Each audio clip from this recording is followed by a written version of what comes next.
Hi, and welcome to Around Sam, the show that keeps Bearcats in the loop of what's going on here at Sam Houston State University. Today we have Stephen Begno to tell us more about the 28th Annual Samies. This and much more coming right up.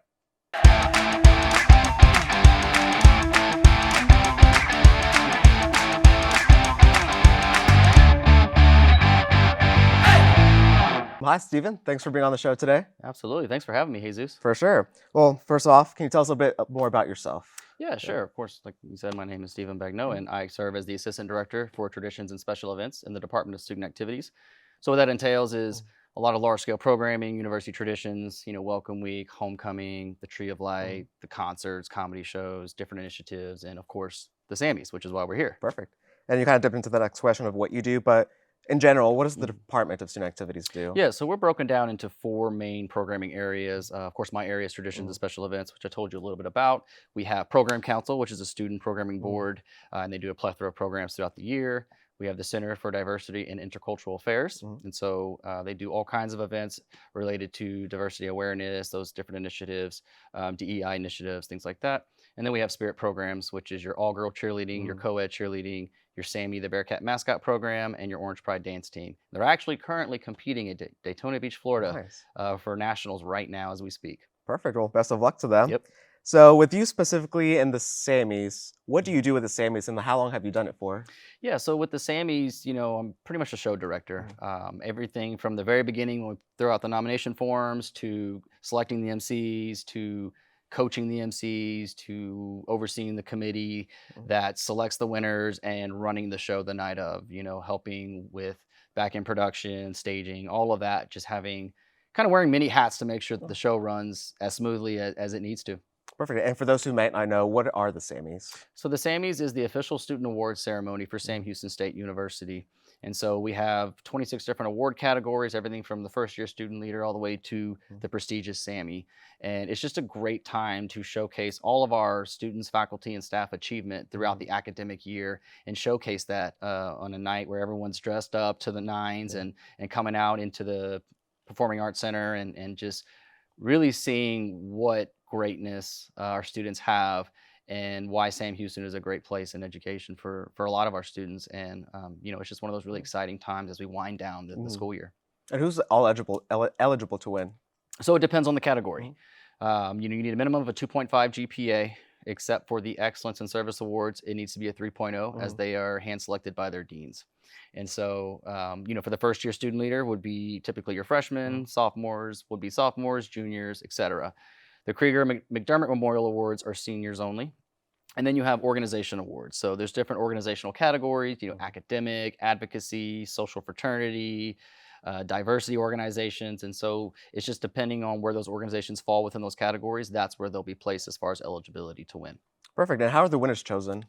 Yeah, the winners are chosen by the Sammy Selection Committee. It's a committee consisting of representatives from multiple offices and multiple departments across all divisions.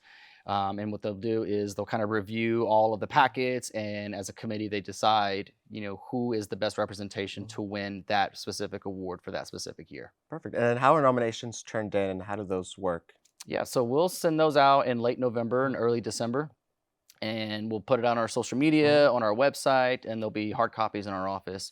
And so that's where students can get a nomination form, or someone wants to nominate them can fill it out. And then they can submit it either to Sammy Awards at shsu.edu or submit them to our office. And then we go through and compile everything and organize it and categorize it as it needs to be and verify that what they're nominated for, that they're actually eligible to be nominated. I can only imagine how long it takes. Do you have maybe like an estimate of how many hours or days it takes you? It takes a while, and there's steps to it. So there's receiving 300 nominations, and then there's going through and ensuring that all of them are appropriately nominated in the appropriate category.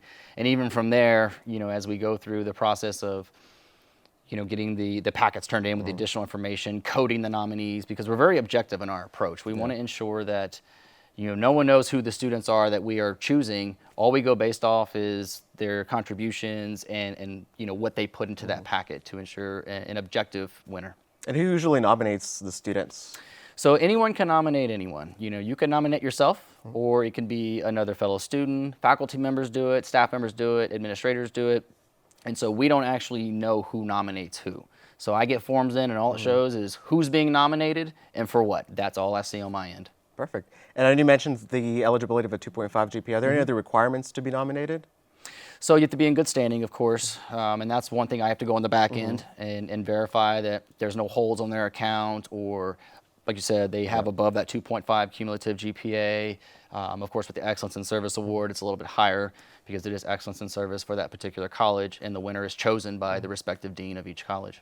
Perfect. And then you mentioned all the awards nominations earlier. Can you tell us a little bit more about the Kane Award? Yeah, so the Kane Award was something we started a few years back as a way to honor those entities that don't fall within the parameters of the current award categories. And so these can be university-sponsored departments or other organizations. So past winners have been like Sammy, the Bearcat mascot program, has won. We've had CORE, which is the campus outreach endeavors through UPD, and so various other organizations that just don't quite fall under those other categories. And it was a way to be very inclusive, to allow those organizations to have a chance to win, because a lot of them do great things around the university, and we want to be able to showcase that. And so it was the perfect name, the perfect award, you know, the Sam Houston Kane, and it's been a very successful award, and it's something we really look forward to every year. Nice. And I'm sure anyone who's nominated for a Sammy would love to have that Sammy. Yeah. How competitive is the categories, or is there one more competitive than the other? Oh gosh, they're pretty competitive. Yeah, especially when you talk about the Sammy Award. Surprisingly, the junior category, that one is, you'll see, it varies, but it's usually going to have the highest amount of nominees. You know, so maybe people put their name in the hat the year early because they want to get the Sammy. I'm not sure why. There's no rhyme or reason, but the junior student award category has always been very competitive. And then, of course, the McDermott and Krieger are very competitive, as, of course, are the Sammy. I mean, it is the most prestigious award of the evening, and it's a crystallized Sammy statuette, and it's really awesome. Awesome. And who's hosting the ceremony this year? Yeah, so it's hosted by the Department of Student Activities. We do it in the Gatner Performing Arts Center in the David and Gretel Payne Concert Hall. And so it's put on by our office. Of course, we work collaboratively with the committee and all the representatives from all the different colleges and areas on campus, but it is something that we host, we promote, and we oversee the night of. Perfect. And then the MCs, can you tell us a little bit more about them?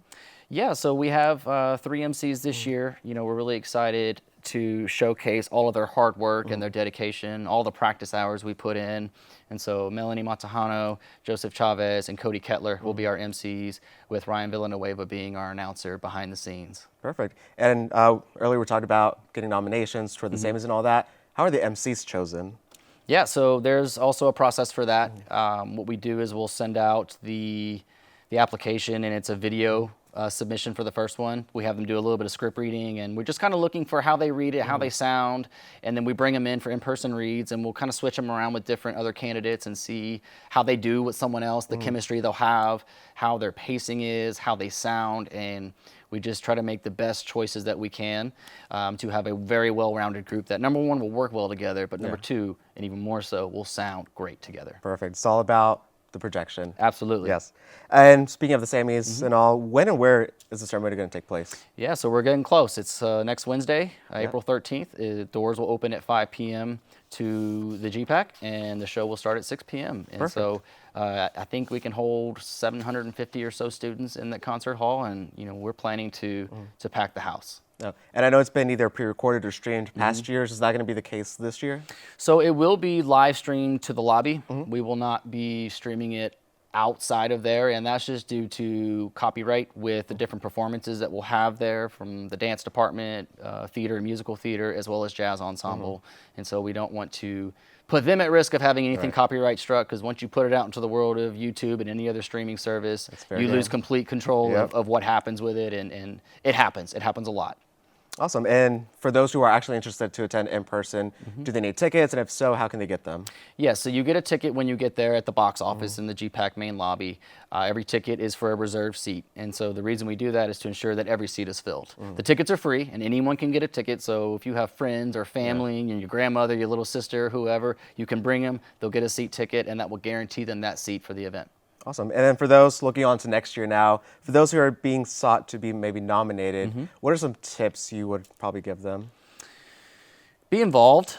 You know, it's hard to get nominated if no one knows who you are or what you've done, and not just in the classroom, but what do you do for the community, not just the Sam Houston community, but the community beyond the grounds of Sam Houston State University. That's one thing that the committee really likes to see, is a very well-rounded student and someone that really embodies our motto and contributes back, you know, to the university. And so that's one thing I would recommend. Of course, I would say don't ever let anything hold you back. You know, if you know someone that you think is great, you know, nominate them. If you think you're great, nominate yourself. You know, I don't want someone to think, oh, well, someone might be better than me. Yeah. Well, they may not be, and you wouldn't know unless you tried, right? Right. And so that's the advice that I always say is, you can't say you didn't try and then feel bad about it later. You know, swing and miss and see what happens sometimes. You know, miss 100% of the shots you don't take. Hey, Wayne Grixey said it best, right? You're right. And then also looking ahead, are there any changes that we should expect for the Sammys looking ahead? For this year or for next year? Oh, for next year. I haven't really thought too much about potential changes. You know, this is the first time we're doing an in-person show in 3 years. Yeah. So, you know, we're going to kind of run it this year and see how. There are a few new things this year. I don't want to say anything yet, but when you get there, you'll notice there's some updated aesthetics, and there is actually, yes, I will say, there's something exciting for next year that I can't say now. Okay. But if you attend the Sammys, you'll know. We're actually doing something really awesome, and I don't want to say anything more than that right now, but if you attend the Sammys, you'll know what it is, but it'll be really exciting for next year moving forward. Well, even get us on a cliffhanger. Have to, man. I have to.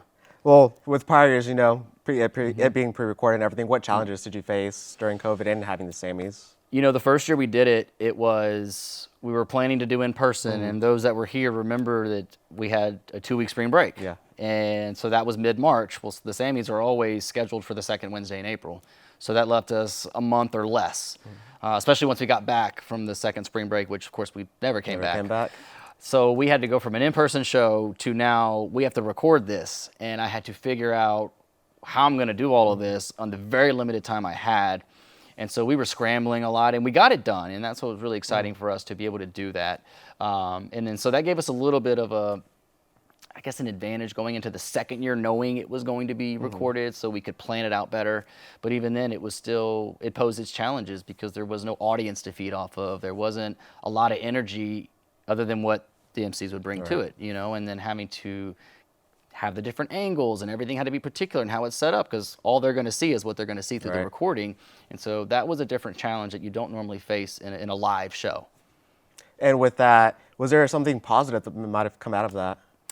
Yeah, I think first and foremost was just doing the show. You know, at the end of the day, it's all about the students. It's all about the winners. And, you know, I always tell my MCs, you're a catalyst for this show. You know, you're here to make their night better. And so, you know, the second year we invited all the winners out and had them come accept their award on stage. And that was always my main priority and my main goal is to be able to showcase everything they've done and to give them that piece of hardware to really showcase, hey, not only have you given back to the university is recognizing that and giving back to you. Right. Well, looking forward, is there anything else you'd like to add with the Sammys? We're just excited to have it back in person. We encourage everyone to come out. We do have limited seating within the venue, but there will be overflow in the GPAC lobby. And so if you want to see it live, that's where you'll have to see it, and we're really excited. So tune in April 13th. Perfect. And just out of curiosity before you leave, what kind of feedback do you get from the university, maybe people outside the universities, by hosting this event? They love it. They love it. It's a very unique event. It's a one-of-a-kind event because we really, you know, it's evening wear. It's very, everyone comes dressed up so nice, and we have the red carpet, and we have all of these different just elements of the show that really brings that awards feel to it that a lot of our students may not get another opportunity to be in that type of environment. And so we go above and beyond to try and create that environment for them, and it's just a fun night. The staff love it, the faculty love it, the administrators love it, the students love it, and so, you know, it's been 28 years of success, and we plan to go for another 28 and more. And more after that? Yeah, absolutely. Awesome. Well, that's all the time we have for today. Thanks to our guest, Steven Begno, for coming out today. Just some future events to keep in mind for the week. On April 18th, the Intramural Bubbles Soccer Tournament is happening at the Rec Center. The next day, April 19th, the LSU will be hosting the Battle of the Bands finale. So if you like your bands, go ahead and go out and support them. And then on April 20th, CIDIA will be hosting their Disability Diversity Chat and Chew. But for now, we'll see you next week. I'm your host, Jesus Martinez.